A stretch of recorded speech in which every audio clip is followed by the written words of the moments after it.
Yes, sir. Favor, ojurere ń bọ̀. Okay. Now, hallelujah, ògo ni fún Ọlọ́run lókè ọ̀run. Gbogbo ibi tí ẹ bá ti lórí ọ̀fẹ́ àti àǹfààní láti máa wò mí.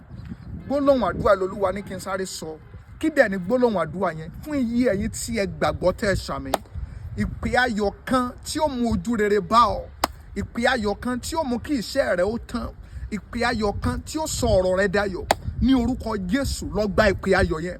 Bíbélì ní ó ní bí ẹkún bá pẹ́ di alẹ́ kan, ó ní ayọ̀ ń bọ̀ ní òwúrọ̀. Gbogbo ẹkún tó bá ti kọjá alẹ́ kan ti kọjá ayé ẹ̀. Ohùn Olúwa jáde sí yín. Kìkì ẹ̀yin tẹ́ ẹ gbàgbọ́ tẹ́ ẹ ṣàmì. Ẹkún yín dópin láti òní lọ. Mo sọ tẹ́lẹ̀ jáde. Ire ayọ̀ yín tó ti hang. Ìrànlọ́wọ́ tó ti dúró. Àánú tó ti kú láyé yín. Lórúkọ Jésù ó yá kó lọ tó yín lọ́wọ́. Náà wá gbọ́ ohùn Olúwa o. Ohun tí o ti ń fi àwọn ọdún lé. Ohun tó ti ń fi oṣù lé tí ò tó ẹ lọ́wọ́.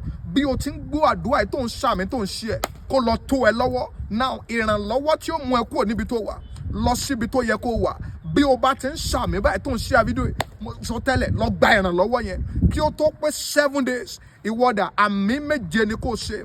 Ẹni tí ó fà ẹ́ lọ́wọ́ sókè, ẹni tí ó gbé ọ lórí sókè, ẹni tí ó mú kí iṣẹ́ rẹ tán ní orúkọ Olúwa Ọlọ́run Ísírẹ́lì lọ pàdé ẹnìyẹn. Ó rí bẹ́ẹ̀ Jésù Olúwa wa. Àmín.